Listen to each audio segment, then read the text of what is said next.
15 running backs have averaged 23 plus points per game since 2011, and the average for that group has been 24.9. That is the type of fantasy performance that could make your team unstoppable. You know what I mean. If you had 2019 Christian McCaffrey, you had 2017 Todd Gurley, or 2016 Le'Veon Bell, you were walking into your weekly matchups with some serious swagger.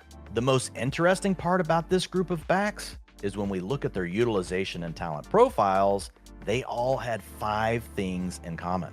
And when we apply that to 2023, it can help us identify which players we should be prioritizing in our drafts.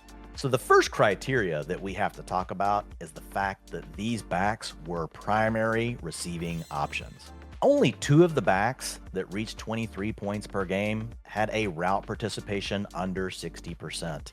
These backs are staying on the field on passing downs. Think Christian McCaffrey, Alvin Kamara, and Austin Eckler.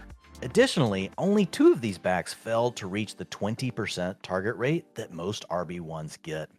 These guys are on the field for a reason. They can earn targets. One final note about the receiving profiles is every one of these backs had a plus average depth of target except for 2.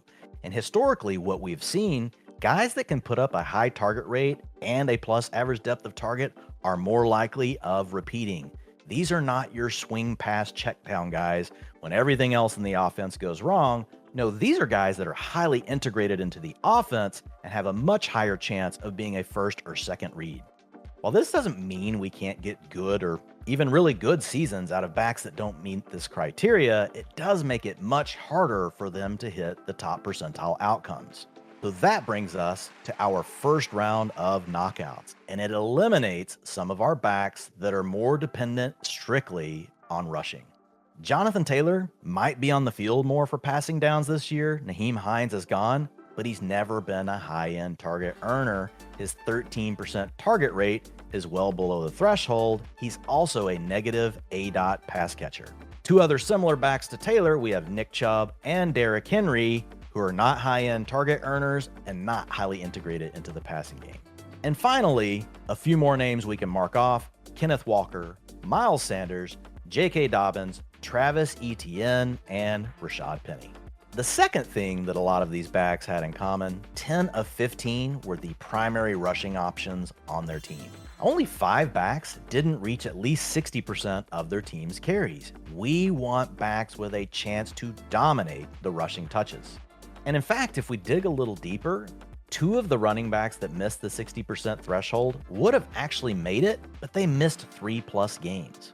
That left us with only 2 true seasons where we didn't have a back on that 60% threshold or higher, and they both belonged to Alvin Kamara, who had target shares of 20 and 21%, which helped him get to 80+ receptions both years, thus offsetting his lack of rushing workload. And it's also important to note we don't want backs that are just getting the rushing workload. We want backs that get carries inside the 5-yard line. In fact, 12 of 15 backs to reach 23 points per game or more handled 70% plus of the carries inside the 5-yard line for their team. Just think about Austin Eckler. Until the last 2 seasons, he never even got to 40% of the Chargers' carries inside the 5. But over the last 2 years, he has been over 60%, and what we have seen, his touchdowns have exploded. And going along while we're talking about Austin Eckler, you don't have to be a 225-pound back to get carries inside the 5. Can that be a plus? Yeah, but we've seen plenty of guys, Christian McCaffrey, Jamal Charles, they didn't weigh 225 pounds, and they were very effective inside the 5-yard line. The main thing we're looking for is, do these backs have an opportunity to get that role in 2023? So this brings us to our second round of knockouts. And honestly, this is the toughest knockout group because we're talking about players with pass catching chops typically that are also explosive playmakers. So we like to draft them. They still have a lot of outs if things shake out differently for their team.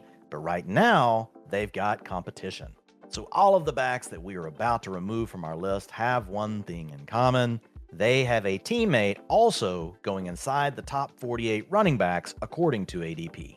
So the first name we've got to talk about here is Christian McCaffrey. I get it. It's gross. We don't really want to talk about it.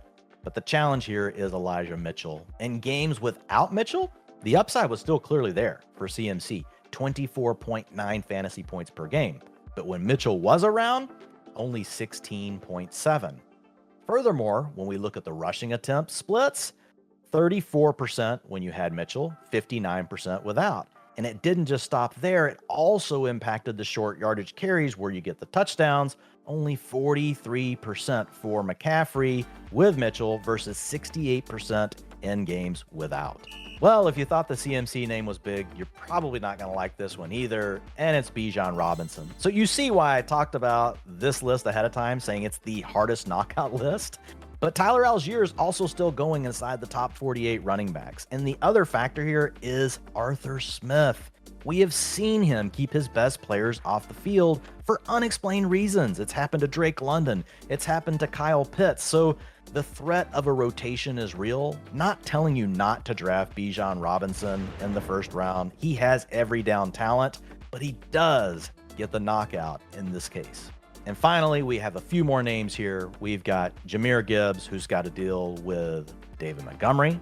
We've got Aaron Jones, who has A.J. Dillon. Dalvin Cook has Alexander Madison. DeAndre Swift with Rashad Penny.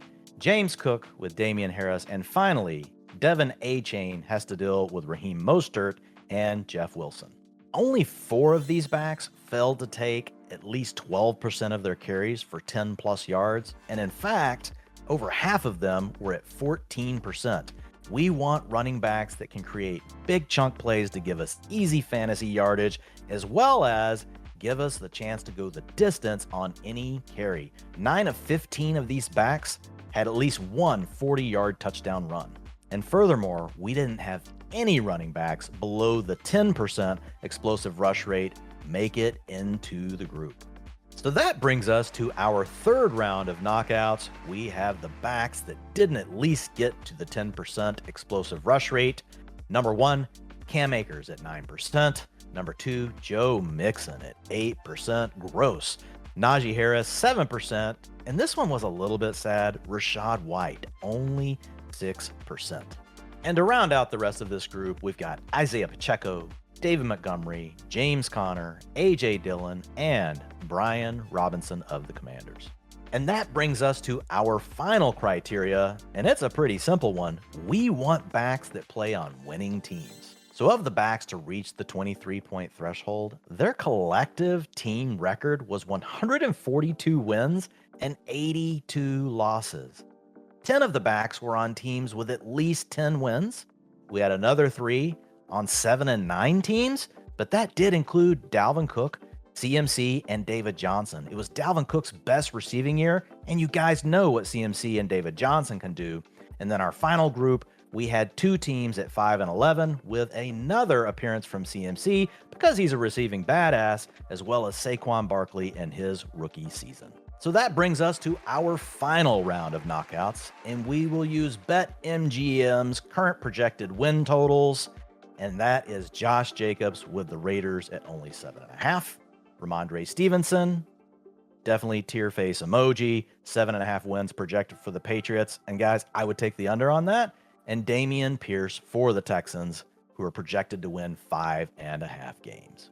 So now we get to the fun part. Yes, we've had to knock some names out. Some we didn't really want to see go, but we do have 4 players left standing. Number 1 is Austin Eckler, who's going somehow at the end of round 1 in drafts.